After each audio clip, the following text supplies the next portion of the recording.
and welcome to Off Book. I am Gray. I'm Jen. And this is our first podcast. This is! New things happening. So for anyone who doesn't know, I am an actor, a writer, and a Twitch streamer. And you're also my daughter. I am an actor and editor, director, producer. That's it, right? And maybe? I think, and a mother. So I wanted to start this podcast because you and I have a lot of lengthy conversations, probably because I call you too frequently. But it's been just kind of interesting over the years because I never had any interest in being an actor. No. Until college when you said, because I had done like drama club in high school, but I never took it seriously until you said, hey, let's do a show together, just like a fun family thing. Well, actually, I think that came from you. Because, oh, was it from me? Yeah, you were the one who said it because, and I was all for it. There's this big theater near us, 1,200 plus seat theater, beautiful place. And I had done some shows there, and you said, I'm going to graduate from college and then I'm going to leave home, and we never would have done something together, and I just want to have that experience. And so I called the director, someone I'd worked with several times, and I said, I hate it when actors ask for favors, and here's what I want. I said, Cynthia and I want to do a show together, and the show that was coming up was Ragtime, and I said, I don't really think there's a part for me in Ragtime, but I'm totally cool with being in the ensemble. I don't care. I just want to do something with her because she's going to fly the coop. And so we did our audition together for Ragtime, and you were in the ensemble. I was sort of in the ensemble. I don't know if you've ever seen Ragtime. There are like 20, maybe, little one-line or two-line parts of different women. I played almost all of them. I would run off stage. He said to me, I promise you'll never be bored. And it was nuts. I had to have a cheat sheet on either wing, running out to see, what am I next? Because I was afraid I was going to throw on the wrong outfit and mix up the order. But right, like, it wasn't closing night, but it was close to closing night, and we had just like that Raise the Roof song just before intermission, and you came up to me and said, I've been bit by the bug. And I thought, oh no. Sorry. This was just supposed to be a fun little thing. Oh my. You laughed. You thought I was joking. I did think you were joking. I didn't take it seriously. Well, because everybody has that moment.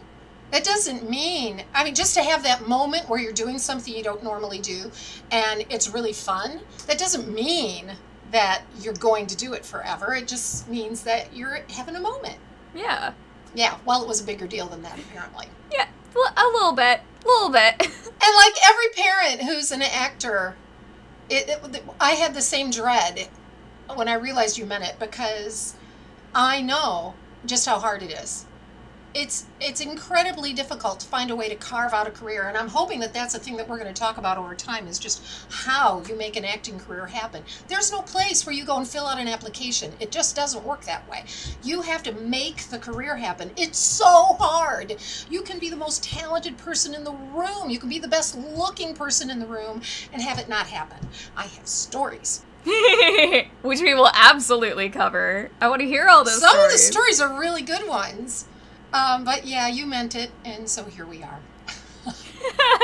Oh, sorry. So I was just kind of wondering, how did you get your start? Oh, well, for me, I don't remember ever not doing it. So I know you were surprised when you found out that your grandmother had been like an actor on radio, which was not a big job that she had. She had actually been hired. This was when she married your grandpa, and he was finishing college, so she just went out and got a job. She was a receptionist at the radio station, and they ended up making a show called The Fairy Princess. And so she was the fairy princess who read stories to children. And I think she got bit by the bug. But my mom was very dedicated to being a housewife. She was the housewife who cooked all the meals from scratch, cleaned the house every day. She was super into it. Uh, I'm less into it. She was super into it. And so I was in ballet class and music class, and I did all, I don't remember not doing it. And in fact, I have a really cool picture of a television set when I was 4 years old. And it was a TV show called Romper Room, which was a precursor to Sesame Street. So children are playing games, they're doing reading games and number games and just fun stuff. And the little TV set is little tiny me. And Miss Marjorie was our hostess, because these were franchised across the country. And then next door neighbor Trace, who's still a good friend of mine. One of our mothers took a picture of the TV. And that is my first gig, which I do have a couple very specific memories of doing. I just really sharp memories, some of my earliest memories of my life. And I loved it.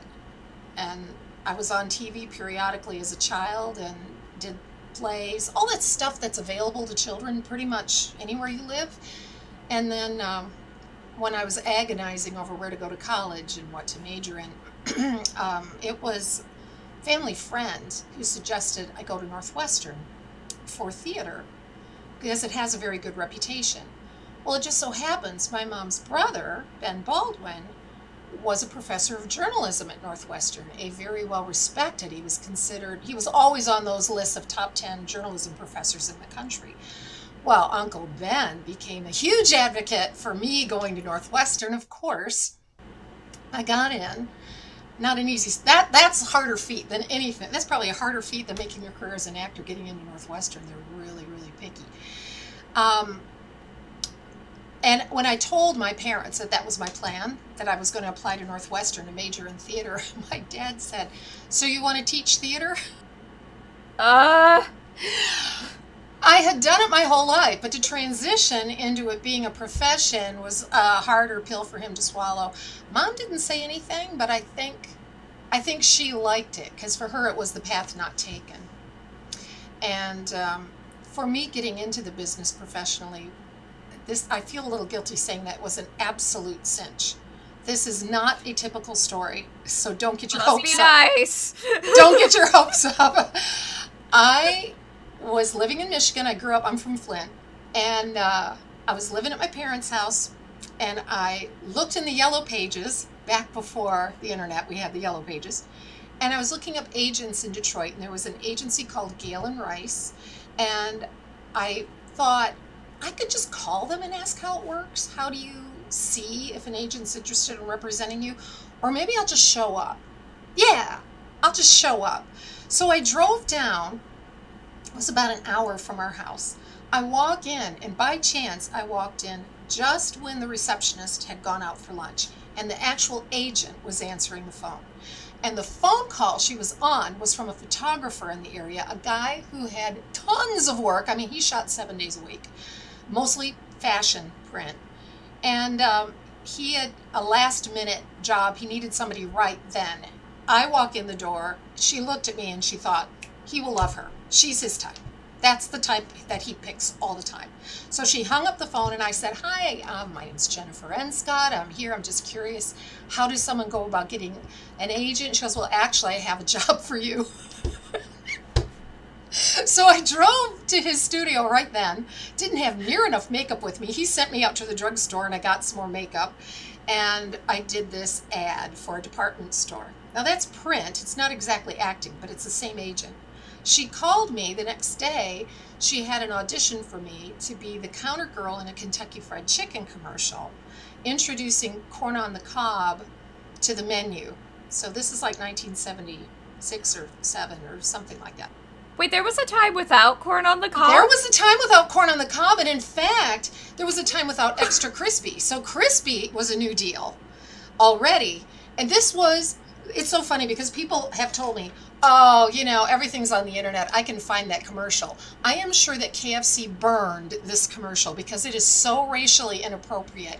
It's so bad. So I'm the little counter girl. I got the job, obviously. I'm the little counter girl. White man comes in with the big Indian headdress, so already we're in we're in iffy territory. This commercial would not be made nowadays. He walked in, and I say, "How would you like your chicken?" Oh, God. I know, it's terrible, right? He wants it crispy, I think. I don't remember. And then we talk about the sides, and I said, we now have corn on the cob, or some stupid thing. Maize. Oh, it was so bad. I mean, yeah, if you ever feel like nothing's good in the world, just know that commercial would not be made now. Some things have improved. That's the thing that has improved. So I get that job. Apologies to I know. people. Oh, it's terrible. Yeah, but I'm in the union now. Like, poof, I'm in the union. So within a couple days, I get another call for something at Kmart. I got that. I booked like 3-4 jobs right in a row. And I knew that was not going to continue. There was no way that nobody books every job. Meryl Streep will tell you about being insulted for being not good looking enough to be in King Kong. I mean, it's a funny story. And she says it just like that. I'm sorry, I'm not good looking enough to be in King Kong. And she's had one of the most amazing careers on the planet. So I knew that wasn't going to continue. But what it did for me was it told me that I could do this. That when the going got tough, it would come back. And it is what it's like. It goes up, it goes down. It's very hard not to get discouraged when the phone's not ringing. Or when the emails aren't coming in, I know nowadays. But it amounts to the same thing. Like, at the end of the day, you have to be glad you chose this profession. And at the end of the day, I am glad I did, even though there were times where I was truly miserable. But that's how I got in. I was in the union before I would even question, is this something I want? Of course it was something I wanted. Of course it was. I know there are tons of actors out there who say, oh, I don't want to join the union. I don't want to join the union. I'm not going to pay dues. I want to be able to do the non-union jobs. Well, okay. But what do you want out of your career? Do you want to be able to qualify for a pension? For medical insurance? I've had both. I get my pension now. Do you want to maybe do films and TV shows that could be nominated for major awards like SAG Awards and Oscars and Emmys? You watch those award shows, every single one of those shows is union. So if you just want to do little indie films with your friends, by all means, go ahead and do that. Don't join the union. But if you want a legit career where the sky's the limit, I don't have any regrets for joining the union. And I know you recently joined. I did. It's been great. Yay! You wanted to join before you were maybe ready, but I think you ended up joining. Oh, definitely. I think when you did join, you were more than ready. Yeah. Well, I had the thing where now, because so much work is non-union and I don't have like a great flashy resume, I don't really have a lot of recognizable clients. I was always worried that if I joined too soon, then all the auditions I would be up against like these more established union actors that I wouldn't be able to keep up. And then I wouldn't be able to go and do non-union stuff. So I was worried I was going to end up like shooting myself in the foot of like, well, now I'm restricted to just this, but I can't compete. So I was eligible, I think, for about 6 years. I was warned so many times by different agents or casting directors, just like, don't join until you have to join. Don't join until, you are offered like some great role and you're forced into the union. That way you can just keep doing all of this non-union stuff. And so I listened to that for all of those years, and eventually I was on a job, and it was like a really, really long shoot day. It was we were wearing like old style clothes, all of these layers in like over 90-degree heat, and I was just corsets. You were wearing in corsets, yeah. And pinching shoes. Like I think I was on set, and I had booked like 4 days of this. It was just like a background role. But I think about an hour into the first day, I was just thinking, there's no reason why I shouldn't be paid more for doing this. Like, I don't book a ton of principal work already. So, and I didn't really do a lot of background back then, but in that moment, I was just like, well, I'm already not booking a ton, so if I switch to union, I still won't book a ton, but at least I'll get paid better. Yeah, you know what's funny was I was part of a conversation online not too long ago, within the past year. There had been a funny little clip from Saturday Night Live where apparently, I don't remember what the clip was of, but there were some extras. It's kind of like a school board meeting or something. You have these extras sitting in the background, and one of them was just staring off into space, and he was hilarious. He wasn't, I don't know if he just got bored. I don't know what was going on, because it's live TV and he's just kind of off. And people were writing about it. It was a YouTube clip. And someone said, you know, what an idiot. They probably just pulled someone in from the crew. They this, you know, whatever. And I chimed in and said, oh, no. I can't address why that guy had that look on his face. I have no idea. But let me tell you, there's no way they pulled someone in from the crew or from the audience or whatever. These are union members. I know some people who, so do you. We have a friend who does Saturday Night Live pretty frequently. And they are well paid to be extras on Saturday Night Live. And once in a while, they actually are in, even as an extra, they're in a position where they're highlighted. There's something that they're doing. And they are qualifying for benefits. They're making good money because it pays better. It pays way better than minimum wage. I can tell you that. Oh, yeah. And yes, they would love to be a regular on something or get some roles in films or who knows, whatever it is that person's goal is. But isn't that better than working as a barista or waiting tables? And some people came out and said, oh, I had no idea. I never realized, like, how much do they make? And I looked it up. I can't even remember now what they make on SNL, but it's good. It's like 300 something. I mean, it's very, yeah. That's so good. I know. It's really, really good. I want to book that. Why? Yeah, don't put it down. It's really, really good. Now, why that guy, like, he kind of stole focus by, I don't know what the heck had going on in his mind, but yeah, that's bad. You don't want to steal focus. But I know what show you were talking about, and we're probably not allowed to talk about it, but you told me, so I won't divulge anything.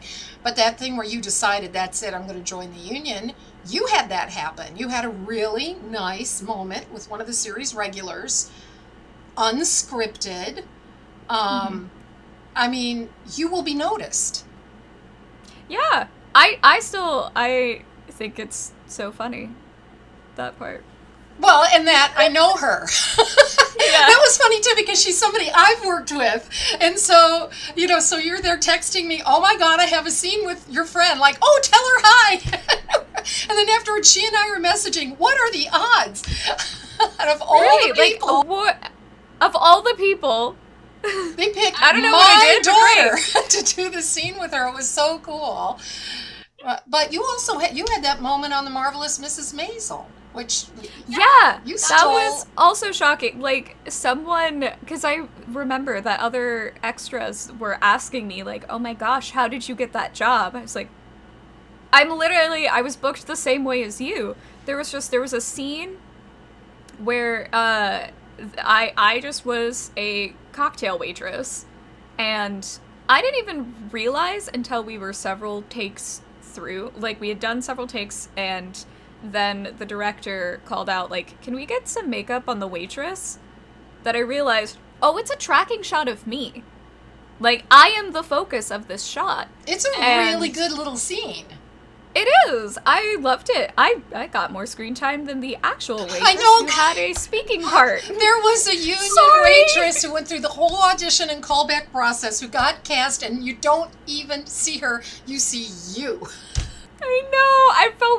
I still feel a little bit bad. Like, I'm sorry. It's just the you got luck the better of the paycheck. It's just the luck. You got the actual official credit. She got more money and she got an IMDb credit, but you definitely got FaceTime. So it's not a stupid move. But back to the subject of when to join and how to join and all that jazz. I mean, that made sense in the moment, the advice you got. Because Yeah. when I joined, there were non-union jobs and they were all terrible. You could spot a non-union commercial from the next room. You didn't even have to see it, you could just hear it. The quality of the production would be bad, the acting would be bad, everything would be bad. And the union jobs, they had professionals, they had the money, the budget, the whole deal. It's different now. You have just as high a quality on non-union spots as union, and that's sad. Because then it's sad for many reasons. It weakens the union overall, but it also makes it hard for an actor to decide, when do I want to cut and join? Because the one thing that I would never advise anyone, I know a bunch of people have done it, but you just never know when the union's going to crack down, is don't go Phi Corps. We're probably going to get hate mail for that one, because people will say, no, I went Phi Corps and I love it. But what you've actually done was made the union weaker. Phi Corps, financial core, it means that you are joining the union, and then you write them a letter and you say, I'm not going to vote in any elections, I'm not, but I'm going to pay my dues, and I'm going to continue to do non-union jobs. So what you've done is you've helped make more jobs non-union instead of union. And it just makes it weaker across the board. So then the next time that the producers go to bargain with the actors union, we don't have as strong a case, because they'll just say, well, we'll just use Phi Corps actors for that instead of giving you a raise that is fair. It's too bad. And the union does have the right to boot you out. They have that right. I don't personally know of anybody they've booted out for going Phi Corps, but they have the right. I know some actors who have gone Phi Corps and regretted it and went back and paid all their past dues and whatever it was that they felt was owed, and rejoined. I don't know their stories well enough to relate them. I just know that some people said, you know what, I made a mistake, and they went back. The way I look at it was, like when your brother needed braces, I think I spent $100. They were essentially free. I had the best medical care you can get. I get a check every single month, which is my pension. All of that is because I was in a union. And when I have a girlfriend who's non-union, she's not Phi Corps, she's just totally non-union. And when she shoots a commercial, she gets a buyout. And it might sound really good, like she'll get $10,000 for a commercial. Not bad. I've made $200,000 in a commercial. Which one of us came out ahead? I'm very pro-union. I love not just the higher pay rate, but also like all of the different bumps that you can get, and also just the protections that you can get. If something is weird on a set, there's a person that you can go to. Right. You can make a phone call and say, hey, this is going on. Is this okay? And then they'll tell you. I had an example. I was in Mexico on a shoot. It was a SAG job. They cast us in LA. But now I'm in Mexico, so I'm not under SAG's jurisdiction. And there was this horrible woman who was the producer of the shoot. And she said, move that light over. And it looked like she was talking to me. Well, I'm not crew. I'm standing on the soundstage. She goes, what, are you deaf? Move the light over. And then she was talking to me. And I said, you want me to handle equipment? I'd been in the business already at that point about 25, 30 years. I couldn't believe it. She goes, yes. So during our break, I called my agent and I said, okay, first of all, I was told to move a light. This is the first break I've had. I was only maybe gone 5 minutes and they're asking me to come back. I didn't get to eat at all. They're breaking every rule. And she said, all right, look, here's the problem. You're in Mexico. I can't enforce it like I could if you were in the United States. But I want you right now, sit down and eat a meal and give yourself that moment and then go back. They can just wait for you. Because I had an agent in my court. But in the U.S., if somebody tried something like that, you call the union and they will have a union rep down there in a flash. They won't allow that to happen. And I did a commercial like that for Nike. Some of you may remember this. It was called the King James. It was when LeBron James was like 18 years old. So this was when he first hit the big time. And they made this huge commercial in Cleveland. It was in this old Masonic temple, beautiful space. And it does have a gym in it, but they made it look like a church. And so they brought in, I think the number was 75 SAG extras. And then past that, they could open the floodgates and just bring in regular people. But we were all fairly abused. I don't think that was their intention. It was the Hughes brothers who have a list of credits from films in the 80s. But they were trying to work around LeBron's schedule because he was at some charity function. And so they didn't know when he was going to come. So they wanted all of us to be in these positions and just stay there until he showed up. And I think our call time was like 6 in the morning or 6:30 in the morning. And it was afternoon before he got there. And we were still sitting in these seats. They had shot a lot of shots of us milling around and doing things, but we weren't allowed to have a break. And they kept giving us water. So think about it. We were dying. They're like, don't give us more water. So LeBron finally shows up. This is a room full of people, 1,000 people it seemed like. I don't know how many of us there were, hundreds anyway. And he walks partway down and he comes to me. I don't know how he picked me. I'm approachable. I have that thing. And he came to me and he said, how long have you guys been here? And I said, since 6:30 in the morning. He goes, all right, we're breaking for lunch. It took the 18-year-old to get them to let us go to the bathroom and eat and come back. They were super late with the dinner break too. They were late with everything. But that shoot, we made so much money because of all the meal penalties and just the overtime. And they gave us our Air Jordans and they gave us our Nike gear that we had on. And our checks were well over $1,000 for a day's work. So, nice. Yeah. So sometimes being background, even when you're used to being a principal, being background can be an extremely nice payday. And that put me over the edge to qualify for another year of medical care, which is no small feat. So you started out in Michigan, and then I know that you went to LA. Like, how was that transition, and like, what kind of stuff did you do out there? So, yeah, I was all set to go to New York. I had gone, yeah, life's funny. So I went to New York on a job from Michigan. I was there for about a week and a half, and I met Eileen Ford. This was when she was not only still living, but her agency was a big deal. And I really wanted to act more than print, but like I said, it's a whole lot better than waiting tables. And I definitely had a type that was real popular at the time, all-American girl next door. And so she said, come in June when the Pennies catalog starts shooting. I will put you to work right away. You won't have to worry about money. So it's all set. And then I listened to a guy. Back in the day, we used to listen to guys. I'm so glad to say that's also changed. So he wanted to go to LA. Okay. So we went to LA. And that was a little harder to get started because I had to find my way in. And I did. It's a good story, though. I found a print agent immediately. They were affiliated with a commercial agent called Talent Group, who I don't think they exist anymore. I think they got eaten by another agency, but at the time it was called Talent Group. And I also got an agent for theatrical without too much trouble, legit. So I was at an audition, Barbara Clayman Casting, BCI. I'm sitting in the waiting room to audition for a film, which I'm sure I did not get because I don't remember what it even was. And they also did commercials there. They were a casting company for commercials. And this woman walked through, I guess she had just come back from an errand or something. She was walking through the lobby and she saw me and she stopped and she said, "Who are you and why are you here?" And I told her who I was and why I was there. She said, "When you're done with your audition, come and see me. My name's Jane. I'm down the hall over here." Okay.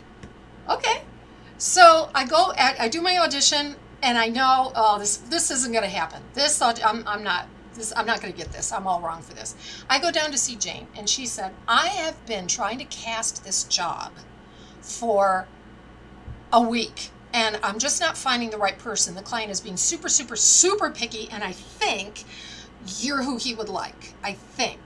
Have you done commercials?" "Yes, I've done." I start listing the stuff I did in Detroit. "Who's your commercial agent?" I said, "I don't have one. I've done a mailing, but I don't think anyone's opened up." No one opened up. I know now from my agent when Talent Group told me, we never open those. They would have to have someone who does nothing but that all day. So... Now, I've heard of people who do get agents that way, so I'm not saying it's not worth your time, but they weren't opening them. So she said, hang on. Nick Angotti. I said, Nick Angotti? She goes, yeah, hang on. She calls talent group and she said, I need to talk to Nick Angotti. What's his home phone number? And they give it to her. She calls Nick. She goes, hey, Nick, it's Jane over at BCI Casting. I've got a young woman here in my office. She can't get her foot in the door over at talent group. Can you help? And he said, oh, sure. Tell me about her. And she tells him about me, what I've done, that I'm the perfect all-American girl next door type, which was super hot at the moment. He calls talent group. Now, he's never met me, hasn't seen a picture of me, nothing. He calls talent group and says, hey, my friend, Jennifer Enscott, we worked together a couple times in New York. She's not true. She's out here now. I think you guys would really be interested. And Nick worked a lot for them. So they're like, oh, have her give us a call. So I call.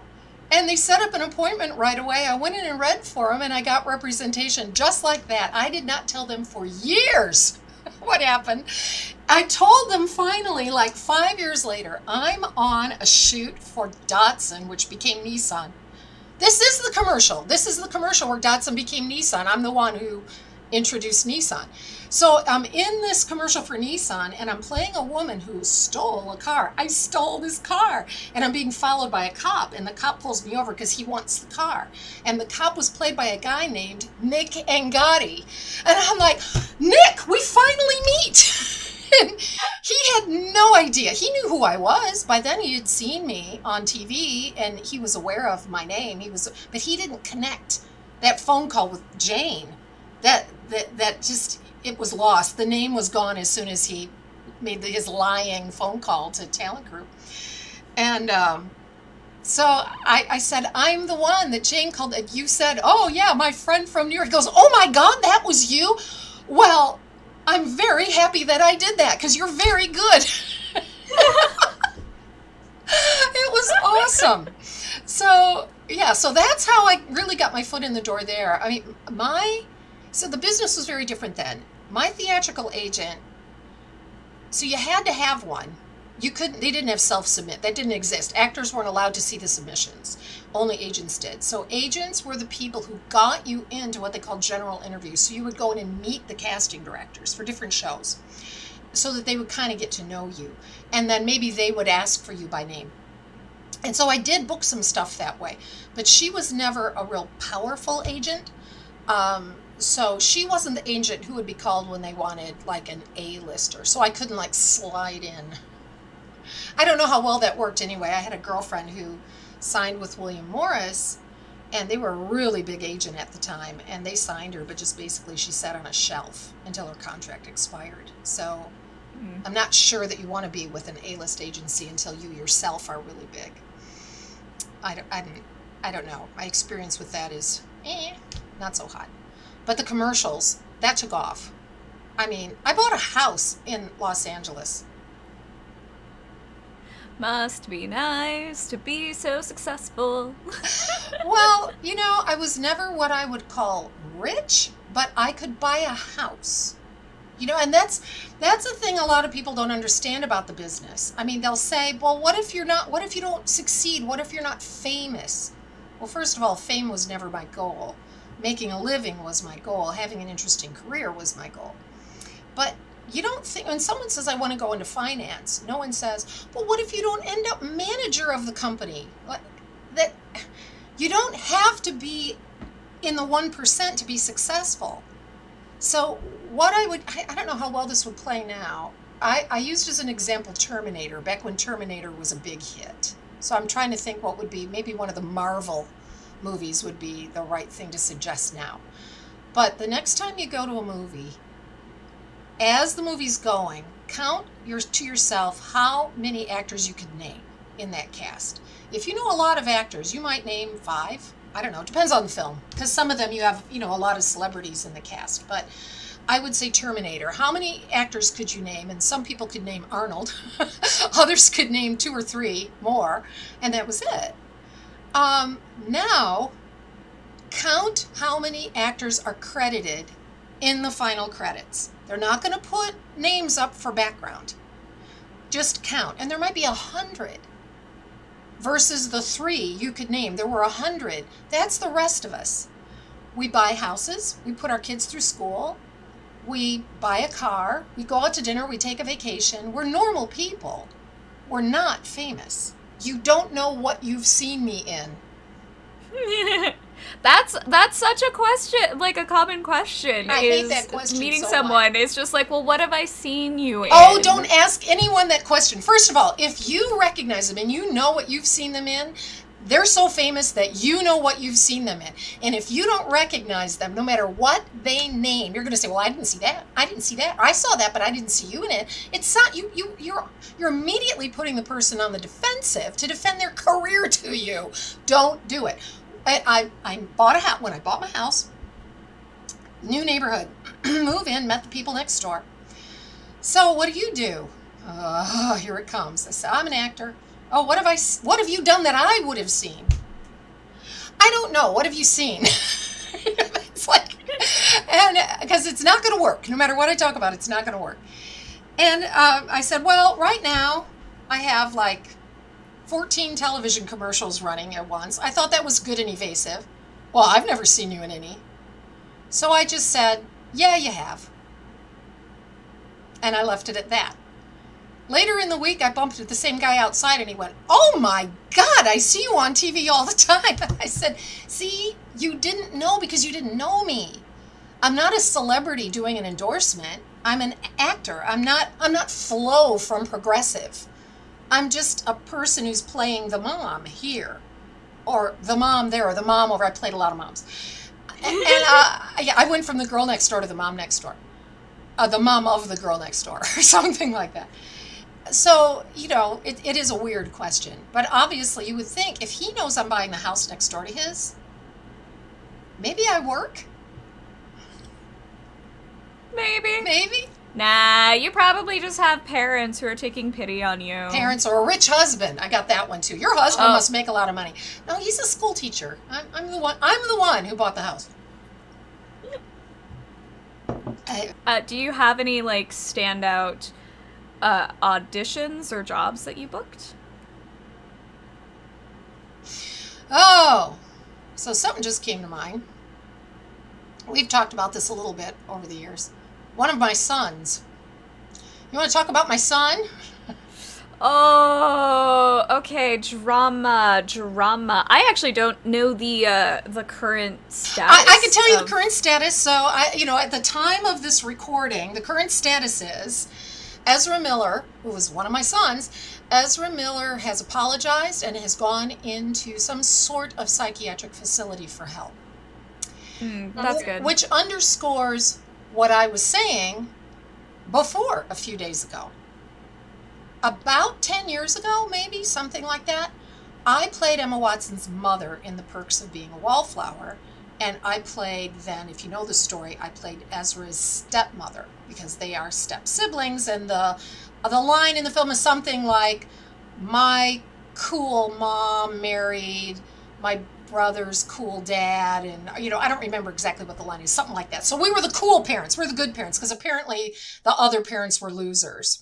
And just so you know, because I guess this does factor into the story, our parts were bigger, at least my part was bigger. I don't know so much about the dad, but my part was bigger than what you see in the film, and several scenes got cut.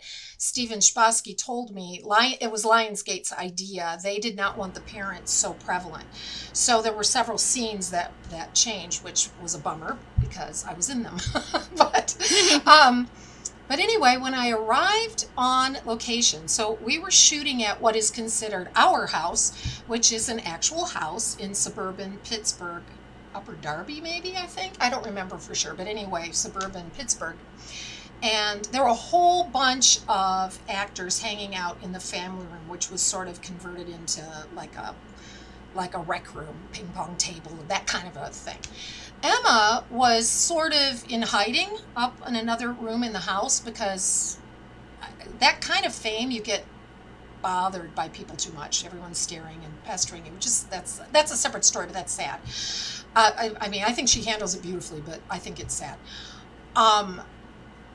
But Ezra was part of the people hanging out downstairs. So I walk in, And right away, there is this mother-son rapport. Immediately, you're my mom. So they'd seen this, the headshots. The headshots were up in the production office, I guess. And so everybody could see and knew what we looked like. Plus, also, I was on the schedule, so I guess it was no surprise that I was there. So I get this big, warm hug, like my mom is visiting me on set. And it was, I don't know if it was method acting or if it's just a question of individual personality, but it was lovely. And out of all the people there, I mean, even the production assistants weren't as attentive to, would you like some water? I'll come and hang out with you. Ezra was like that. And there is a fragility that was apparent. I can't really say how I know that. It was just like a vibe that Ezra was a rather fragile person emotionally. I wonder if they would agree with me. But was the vibe I got. And another vibe I got that bothered me was there was a bit of an entourage. 2 people, I think, maybe 3. I'm remembering a young woman and a young man, but I can't remember if there was a 3rd man, possibly. Anyway, that vibe I didn't like. That vibe struck me as a bit vampirish. That they were there because it was bringing them attention. They were there because I assume Ezra invited them. It would have had to have been that they were invited. How else? Why else would they be there? But anyway, it bothered me. I didn't like it. Ezra would come and sit down and talk to me, and suddenly there they were trying to, no, come be with us. Come away from that woman. Come be with us. And they went. But there was this lovely moment. There were many lovely moments, but the one that really sticks with me was after my 2nd day of shooting, I'm getting ready to leave. I went to say goodbye, and they go, no, I'm going to see you next week, the graduation scene. Well, I already knew the graduation scene had been changed. So if you watch the film, you would think that these kids don't have parents, except you do see Kate Walsh, who played Logan Lerman's mom, Charlie's mom, walking up the bleachers. Well, there was a whole scene of the families getting together. We're taking pictures with each other's kids, like happens at graduations. And so Ezra walked over to the producers in front of me because I said, no, that scene's gone. It's just you guys running up and down the bleachers. And he goes, what? Went over to the producers and said, are you telling me that my parents don't come to my high school graduation? And tries to argue to get Bill and me in on the graduation scene as Stephen had written it, but Lionsgate had already come down and said, no, we don't want the parents involved in the kids' lives that much. I thought that was really sweet. Of course, Lionsgate won. They were always, they're Lionsgate, come on. The actor was not going to carry the day. So the actor did not carry the day. But we had a big hug upon leaving. I got one of these. And not long after that, I was reading a discussion. I think it was off some shoot of IMDb. There was message boards. And Ezra was being run into the ground for being a weirdo. And I jumped on. I didn't say who I was, which started a flurry of people trying to guess who I was. No one came close. They all thought I was one of the kids. And I said there was no one on that set who was more genuine and sweet and kind and actually a fragile soul than Ezra Miller. So when I started hearing all this stuff, I thought, I don't think Ezra got the help that they needed. That was my take. Now, that's not an excuse. If you break the law, I think you should be prosecuted. I don't think that anyone should get off because they're a famous actor or a famous politician or anything. I don't think the laws should be different for anybody. Agreed. But I do think that a measure of understanding needs to come in instead of just flailing somebody online without knowing what's going on. And that was about a decade ago. So what happened in the interim? Is Ezra the sort of person who was surrounded by the wrong people, which was my impression 10 years ago? And its first impressions can be wrong. My first impressions have been wrong before. I might be treating that entourage unfairly. I don't know. But Yeah. So how's that for drama? There. Well, You wanted me to tell a story. There's a story. it's a thing that's been in the news, and I know that like you had a positive experience with them and like a good relationship with them, so it was just like, oh, that's, I don't know, it's relevant, timely. It is. I got another story. This one's a lot more fun. So, Zach and Mary make a porno. I wondered when we were going to talk about that. That's a great story. So, the audition. So there's a sequence in Zach and Mary where a bunch of idiot actors, like they just came off doing community theater presentation of Our Town. Oh, that place sucks. And they think they're auditioning for something like that, and they're actually auditioning for a pornographic film, and like it just goes right over all their heads.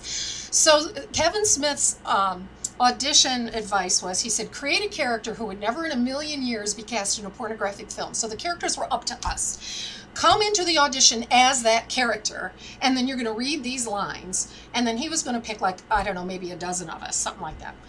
And so I chose a very puritan, because girl next door, right? So I chose this very puritanical, idiotic woman. I made my hair poker straight. I pulled it off to the side with a little bobby pin.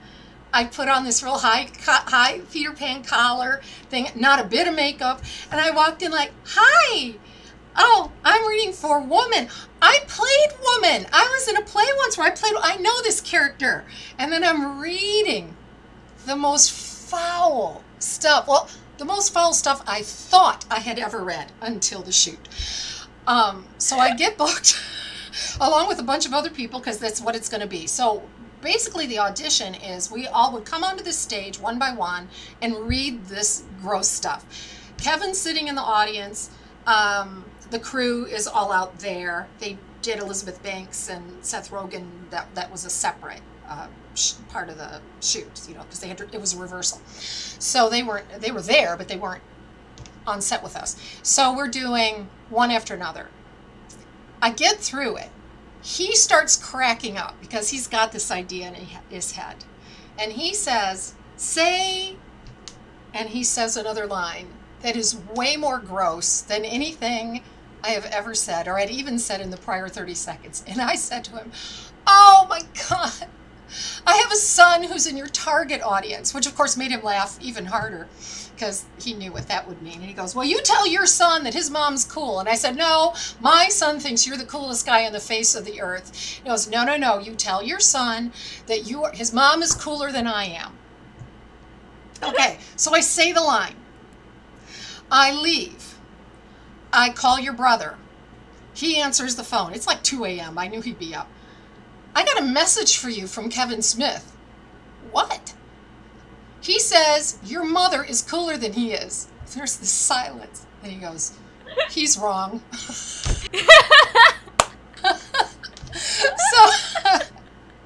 and then the film comes out. He edited that scene. It's on the deleted scenes. You can see the scene as he edited it. I am the punchline. That weird lady saying that sentence, which I'm not going to repeat.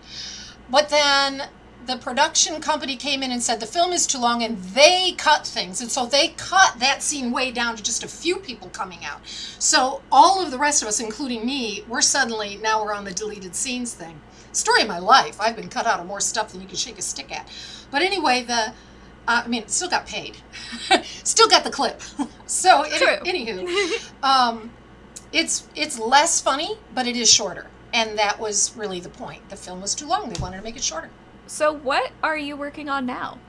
Oh, right now. Well, so because I've flipped over to the production side, which doesn't mean I never have any auditions, but they're fewer and farther between. I wrapped up a documentary, how long ago? Over a year, I think, right? Something like that. Oh gosh, yeah, at least. At least, called The Bride Price. It's about forced marriage in Malawi, Africa. And that was a long project because that took a year and a half of pre-production. We were in Africa for a few weeks. It took a good another year and a half to edit. Just to find a way to turn 17 hours of interviews into a story that flows. That takes a long time. And then I entered it into a bunch of film festivals, so I was doing the film festival circuit. It did extremely well in the film festival circuit. I was really happy about that. And the whole point of doing that was to get it on television, ideally PBS. But I mean, I really just want to get it on the air.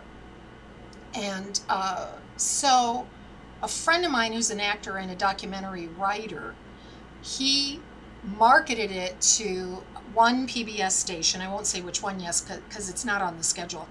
But he marketed it to them, and they said yes. But for PBS standards, I actually had to make it 7 minutes shorter. I need to, the total film 7 minutes shorter, but shorten the credits.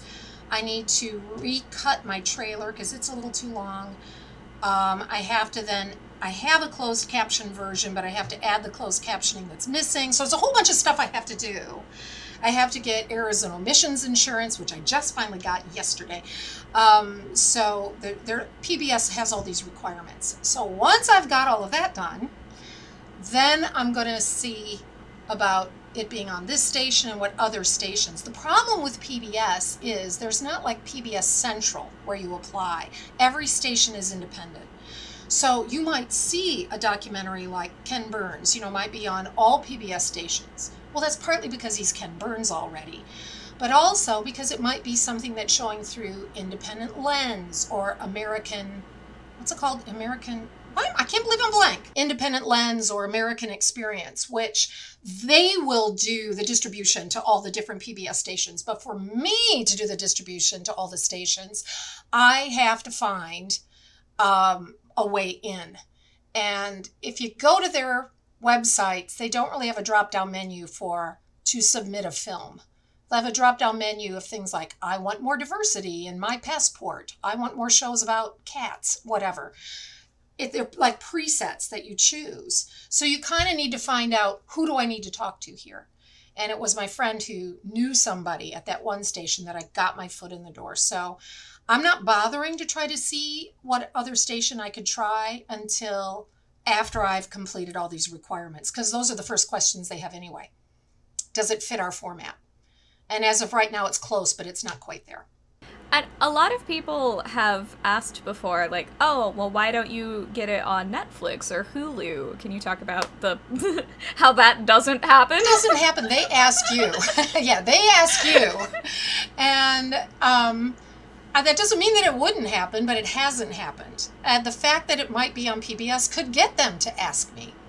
But if, you just, how do I get on Netflix? The answer is you get invited. And in fact, these days, they're like booting lots of stuff off. So this is maybe not the good time to even get invited. You might not live on there very long. I don't know. We're also currently doing a festival run for a little short that we made. Yeah, so there was a tiny little overlap. There was a festival in London where both The Bride Price and Yes Mother were in, which was, I thought that was kind of sweet, how they dovetailed.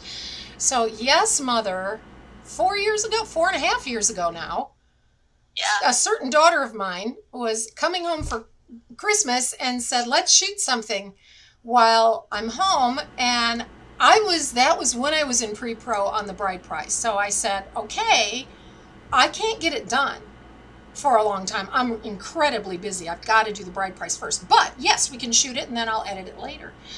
And so you wrote a really creepy script. You should talk about it. I love horror. I hadn't really written horror before, and that's still the only horror thing that I've done. But I have been a haunt actor in like half a dozen different haunted houses. I used to work at one that was year-round. Oh, that for about like poster, 2 years. That poster, you need to find that poster and put it up. It was so much fun. I love spooky scary. As a Twitch streamer and YouTuber, I predominantly play scary games. Like, I don't know why. Ever since I was a kid, I've just loved horror. And I wanted to try writing something. And it had to be, we had certain stipulations. It had to be something that was essentially like one location that we could do in the house during Christmas break. it could just be the two of us, because, we didn't have a budget to go out and hire other actors. And so I just kind of thought about it. It was like, okay. And I don't even know where the idea came from or how I got. Well, I do know that I want to see. I don't know why, but I really want to see more evil women, like more female villains. Right, yeah. Usually the women are the victims, but yeah. Yeah. I want those tables to be turned a little bit more, make it a little bit more even. And especially if it's like older women, because I feel like a lot of times if there is going to be a female villain, it's like the young, like, femme fatale. But it's like, well, what if it's someone who isn't 30? And so I was just like, well, so I want my mom to be the villain, because it's just the two of us. It's like, I want you to be evil. What a horrible woman you created. She's awful. She's awful. I was having trouble editing it. I can't take her. I can only take her in small doses. She's hideous. But I thought it worked well, because you've talked about how you typically just play the moms or the drunk. And that only happened later. So, like I said, I was always playing moms. The kids just kept getting older. And then I started to look middle-aged. And as soon as that happened, the characters got more interesting, because I did play a whole lot of alcoholics. Sometimes for comedic effect, sometimes it's more serious. But I played drunks. And I thought, isn't that interesting? So much more fun for me to play. But now here's the lady who seems like the nice lady next door, but she's a serial killer. Ooh. So that was interesting for me, because I hardly ever am given the opportunity to do something that isn't very white bread. And this is some bloody bread. You're welcome. We shot it in a day and a half. We did bring in one friend who's an actor to play like one of the upcoming victims. Oh, and shout out to Sydney. Sydney Ginger, she's awesome. She did a great job. Yes, we've known her for a long time. And but what I think is funny is, like, she was a senior in high school when we shot it, and she graduated from college by the time we finally had it at a film festival. Because I did a very basic edit, just because I knew I needed, while it was fresh in my mind, I needed to be sure I remembered what scenes worked to tell the story. And then I shelved it, finished pre-pro on the bride price, went to Africa, got it all done. Now we're in the film festival circuit for the bride price, and now it was time to create the rooms. And Andy, who has not been mentioned, I mean, that camera gear, that's his. He's a cinematographer and he does special effects. So he lit it and shot it and was creating the rooms for it. And so I'm saying, okay, now it's time. We got to get Yes Mother done. And so then you got more involved, saying, more this way, less that way, because you and I co-directed. So it was definitely your vision.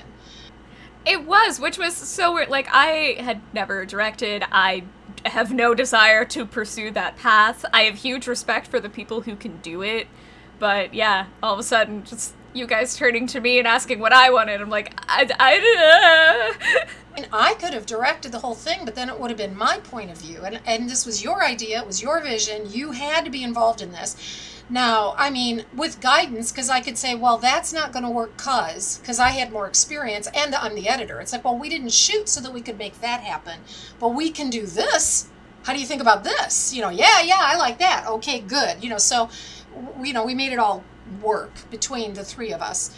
And so Andy finally got everything done. We put the trailer out. I was at a film festival for the bride price, for which I won one of the trophies sitting over there. And but I start talking about Yes Mother, which was not quite out yet. And I met a guy at that film festival whose specialty is horror. And I said, I want you to watch the trailer and tell me what festivals you think we'd be right for. So he watched the trailer. It was awesome. I'm sitting there with a pen and paper, and he goes, okay, write these down. And I start writing down names of film festivals. And one of them was the International Horror Hotel in Cleveland. So I entered a bunch that he recommended and some others that you found, just doing your own research. So we got in to the International Horror Hotel, which was the first one that took us. We won our division of micro short. You won Best Effects Makeup because you did your effects makeup at the event, and you came in second in the Scream Queen competition. I've got a good scream. What can I say? So she won 2 trophies and a medal.